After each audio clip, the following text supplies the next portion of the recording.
used to talk about. Norm, he used to say, like, after 2 years. Off with a hunting knife there, buddy.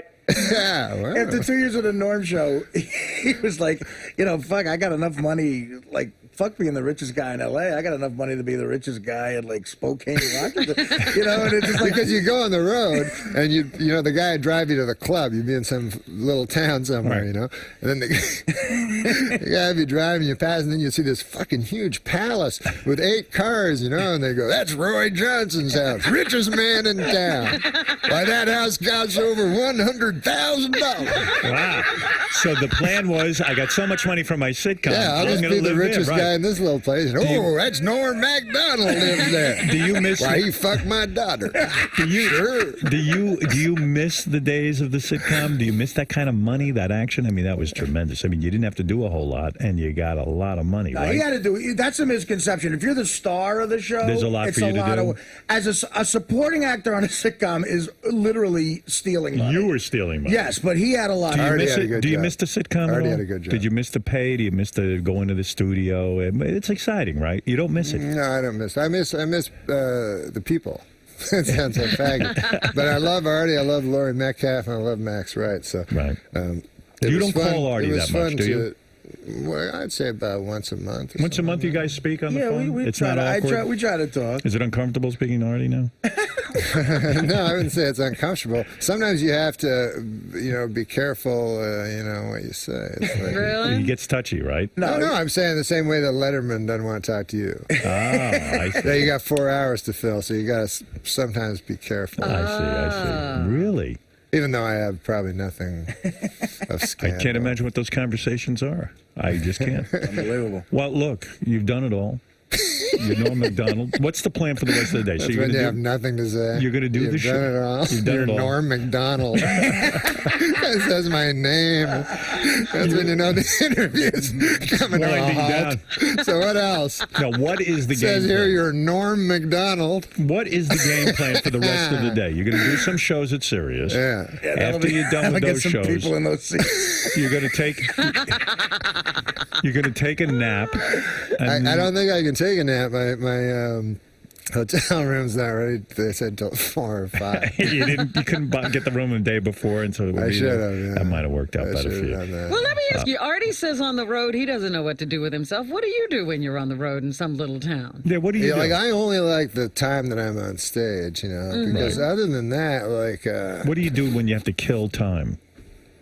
Do you play chess? Other than being a fucking other than the hour you're on stage, you're basically a fucking drifter. Yeah, that's true. So most of the time you're trying to find food, and these fucking towns think they're interesting, and so you go.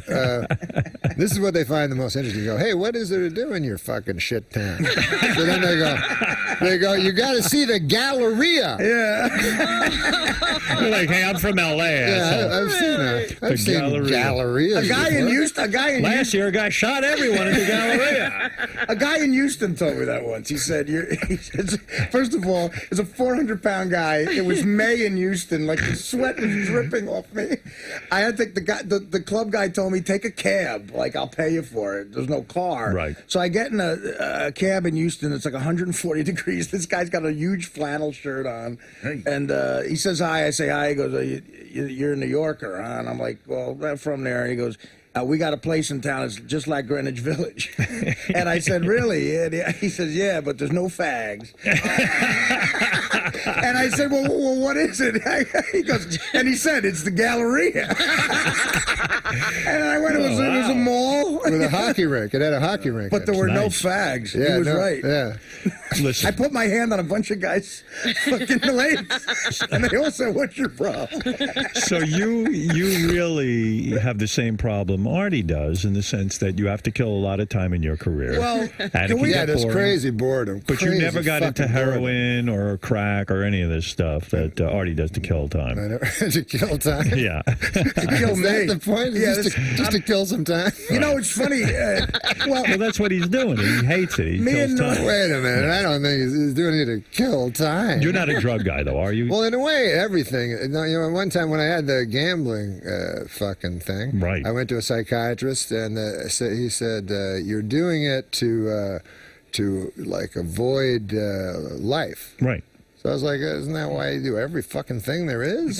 You know what I mean? Like, that's why you go to work and you get. In a sense, that is life, right? Me and Norm, Life is avoiding. Was gambling your thing? Like, in other words, it took your mind off of all your issues and all that kind of stuff. It was your it's a complete escape. But then the thing that you do to escape your problem becomes the fucking problem. I always worried about you because I always had a feeling you were always losing too. Like you weren't very good at gambling, but you would constantly bet on the wrong Gabe teams. Kaplan? Yeah, Gabe Kaplan. No. You know, like well, you can't win if you gamble. Poker, not even. You can't win that. You can win poker if you want to. Yeah, but you never win.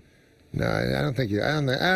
It's a complicated thing, but I don't think sit down and gamblers figure out- want to win. I remember one time I heard Omar Sharif talking about it, and a couple times in my life I've been dead broke from gambling. Right. And he said this thing that I found like I related to because he said I lose $6 million.